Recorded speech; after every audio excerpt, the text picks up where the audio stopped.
¿Ser VIH positivo es lo mismo que tener SIDA? Por años, el VIH-Sida ha sido un tema tabú, ha traído cierto temor y repudio en la sociedad, pero realmente, ¿qué es? Para entenderlo vamos a desglosar sus siglas. Primero tenemos que en el caso del VIH, que no es lo mismo que SIDA, V hace referencia a un virus.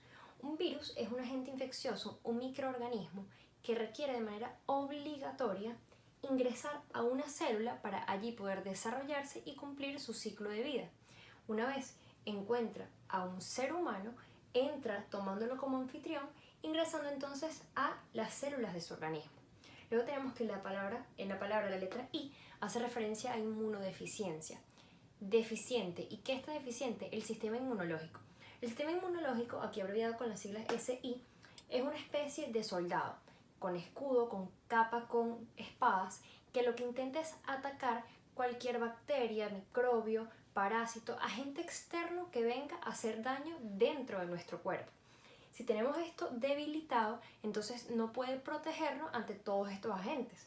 Luego tenemos que la letra H hace referencia a humano porque es un virus que ataca en específico al ser humano. Ahora, en el caso de SIDA, la letra S hace referencia al síndrome, que es un conjunto de signos y síntomas que engloban una enfermedad muy compleja y que tiene un número de complicaciones también relacionadas a este virus. Luego la I y la D son inmunodeficientes. Al igual que en el VIH, ese sistema inmunológico que no tiene la capacidad de defendernos y de atacar cualquier microorganismo que nos vaya a afectar. Y por último, la letra A haciendo referencia a lo que es adquirida. Es una enfermedad que se adquiere. Este síndrome se adquiere, no es heredado de nuestros padres, así que debe pasar un proceso. Y por ello acá les coloco que una persona puede tener VIH, pero no siempre esto va a desencadenarse en el SIDA, no todos progresan. Es por ello que no podemos utilizar estos dos términos como sinónimos. Son fases diferentes de un virus. Esta es la más avanzada y esta es simplemente una persona que tiene contacto con un virus que, como les mencioné, debe ingresar a una célula para poder reproducirse. Como todos sabemos, cuando a una persona le da un dolor de garganta, una gripe, si no ataca la enfermedad a tiempo, si no tiene su tratamiento adecuado, esto puede progresar con fiebre, complicaciones a nivel respiratorio, neumonía, bronquitis. Más o menos eso es lo que ocurre en el caso del VIH y del SIDA. Pero ¿cómo realmente ingresa esta célula? Ya en mi canal tengo un video hablando del ciclo de replicación de lo que es el VIH.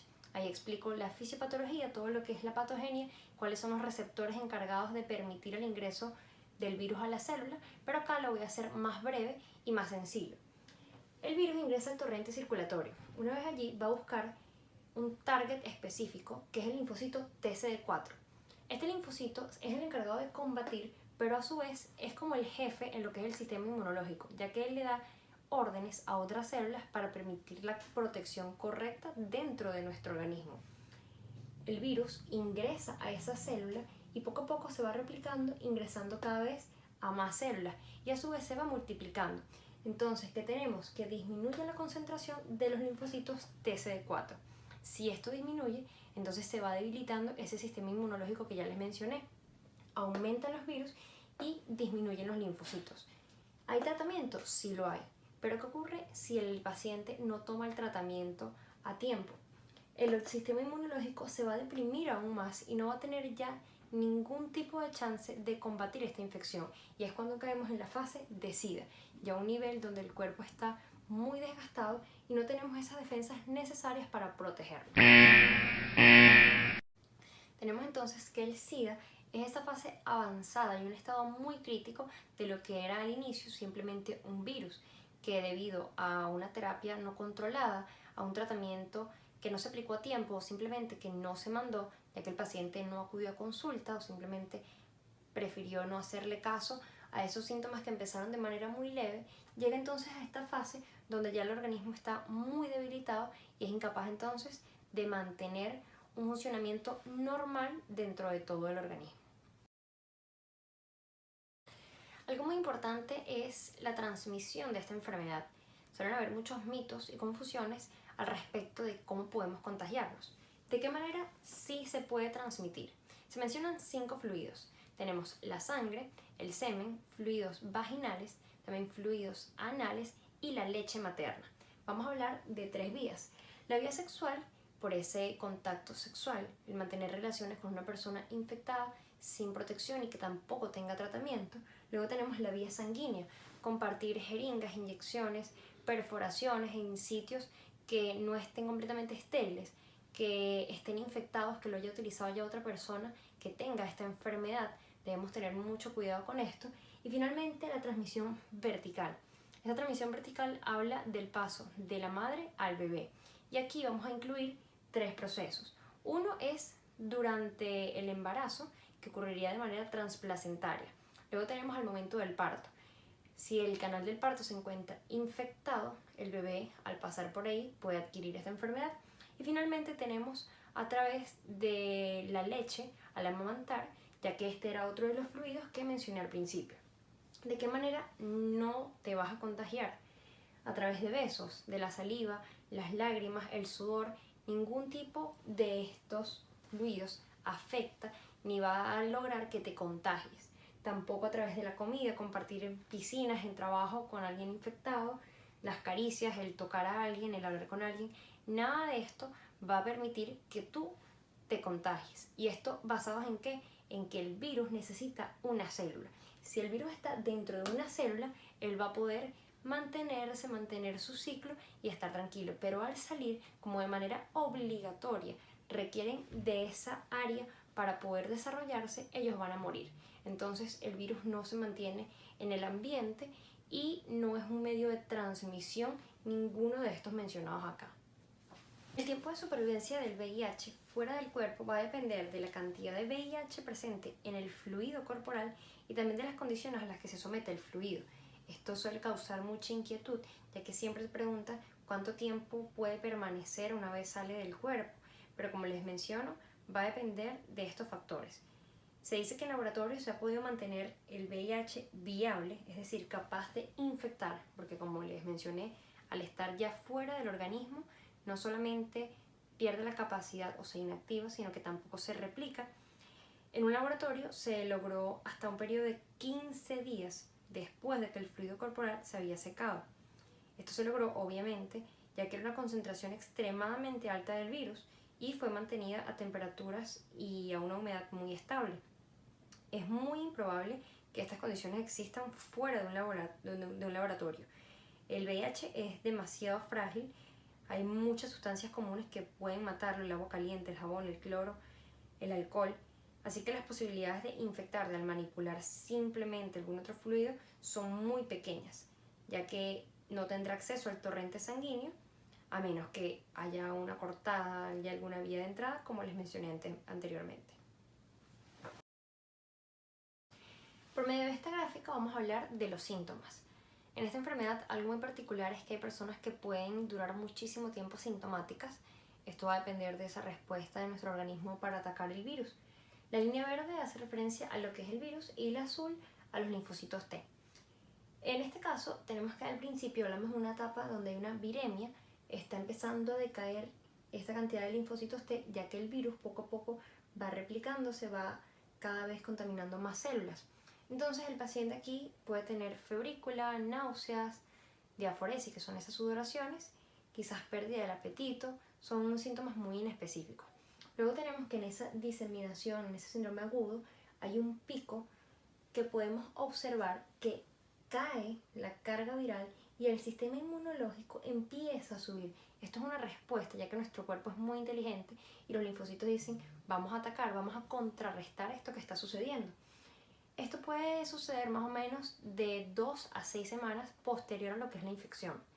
Todo este inicio de replicación, pero esto tarda, es un proceso lento.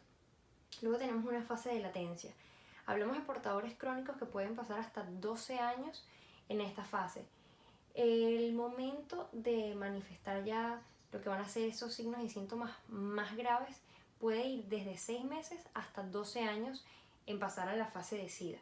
Por ello que este periodo de latencia podemos ver cómo las líneas se mantienen, sigue subiendo un poco la carga viral y disminuyendo los linfocitos T, pero vamos a tener aún síntomas inespecíficos: astenia, pérdida de peso, inflamación de los ganglios, puede haber dolores musculares, dolores de cabeza, Pero todo esto se va a mantener dependiendo de cada caso. Hay personas que pueden progresar muchísimo más rápido, como hay otras que pueden pasar 10 años.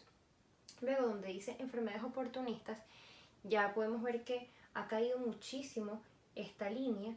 Ya cada vez tenemos menos cantidad de linfocitos TCD4, iríamos más o menos por 600, 400, mientras que la carga viral va subiendo progresivamente. Entonces tenemos que nuestro cuerpo está tan débil que cualquier virus, cualquier bacteria, cualquier infección nos va a atacar de manera devastadora.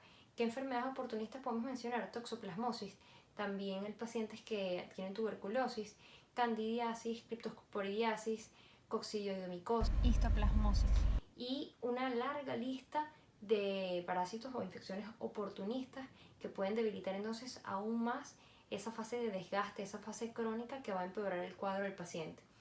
Y bueno, finalmente, luego de toda esta progresión, de esa latencia clínica, de ese empeoramiento, tenemos que cae muchísimo lo que son los linfocitos T y llegamos a considerar la fase de SIDA ya cuando estamos en 200 linfocitos TCD4 o por debajo de 200.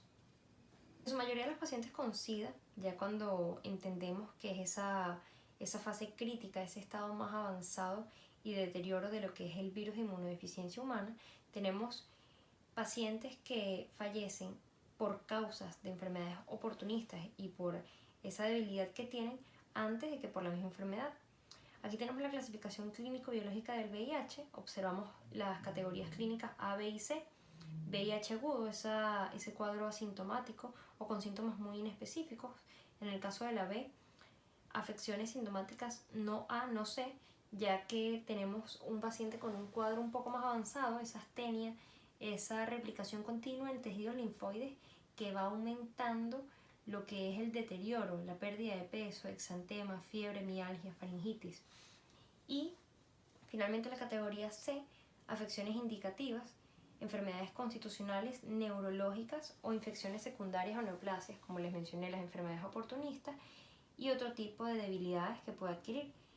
Y la categoría por células va a basarse en la cantidad de linfocitos TCD4. El paciente debería tener de manera normal un conteo superior a 600. En este caso iniciamos con 500, ya hablando de un deterioro, luego tenemos de 499 a 200 y menor o igual a 200 considerándolo como la categoría de SIDA. Lo que vemos en fucsia, que son esas letras A3, B3, C3, C2 y C1, hablan de un paciente en estado SIDA. Las otras categorías, dependiendo de la progresión del tratamiento que haya, pueden mantenerse, pueden mejorar el paciente o deteriorarse aún más. Para saber si te has contagiado de VIH existe algo muy sencillo y es una prueba de sangre. Un análisis que va a permitir detectar anticuerpos anti-VIH. Estas son células de ataque que están buscando combatir esa infección que acaba de ingresar. No son detectables de manera inmediata. Por ello que cuando se realiza suelen pedir que repitan el examen, incluso tarda a veces de 3 a 6 meses en poder detectarse.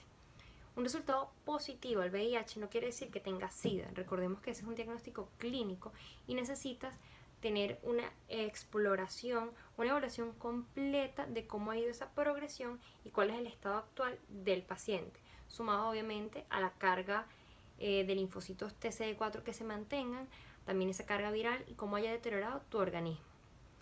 Tras evaluar una cantidad de casos de lo que es el VIH, los CDC concluyeron que una persona que no tenga una carga viral detectable es una persona que no transmite la enfermedad. Por eso tenemos el I igual I. Es una persona indetectable, es igual a intransmisible. Pero es muy importante recordar que un resultado negativo no quiere decir que no tengas ese virus. Por eso hay que seguir con el tratamiento y hay que seguir haciendo esas pruebas para mantenerte al tanto de cuál es tu estado de salud. ¿Qué significa ser seropositivo? Simplemente es que en tu sangre, específicamente en el plasma, se encuentran anticuerpos circulando que están buscando atacar y combatir esa infección que adquiriste. Pero no quiere decir que tienes SIDA o que te encuentres en esa fase ya crítica y en esa fase avanzada. Hay tratamiento, es importante que si te hiciste la prueba y se confirmó el diagnóstico, recurras lo antes posible a la atención médica para tratar de combatir y mantener tu estado lo más sano posible. Si tienes un tratamiento indicado, la transmisión baja, ese riesgo, dependiendo de la carga viral y de esos linfocitos, de cómo se manejen, puede ser intransmisible. Incluso se conocen familias donde la madre es VIH positivo y sus hijos no adquirieron esta enfermedad. También la prevención es muy importante, sobre todo en el área de la salud. Los médicos, las enfermeras, los bioanalistas, cualquier persona que tenga contacto con alguna persona que tenga VIH, que tenga esa enfermedad, pues es muy importante mantener el contacto con guantes, recordar todo lo que es las jeringas, las inyecciones, que sean estériles. Si te aplicas algún tipo de tratamiento, tener tu propio equipo y no compartirlo. También la protección durante las relaciones sexuales, evitar entonces el contacto con los fluidos ya mencionados, y la terapia antirretroviral, que es fundamental para cualquier tipo de paciente. Recordando entonces que lo más importante es conocer el tema para poder así multiplicar este mensaje y que todos entendamos bien esa diferencia, que el VIH no es sinónimo de SIDA, que la transmisión no es a través de un beso, a través de lágrimas ni a través de salivas, que no toda persona con VIH puede progresar hasta esta fase, pero si no tienes el tratamiento en el momento indicado, puedes llegar al estado más crítico. Por ello está en ti cuidar tu salud y permitir pues que esta información llegue a la mayor cantidad de personas posible.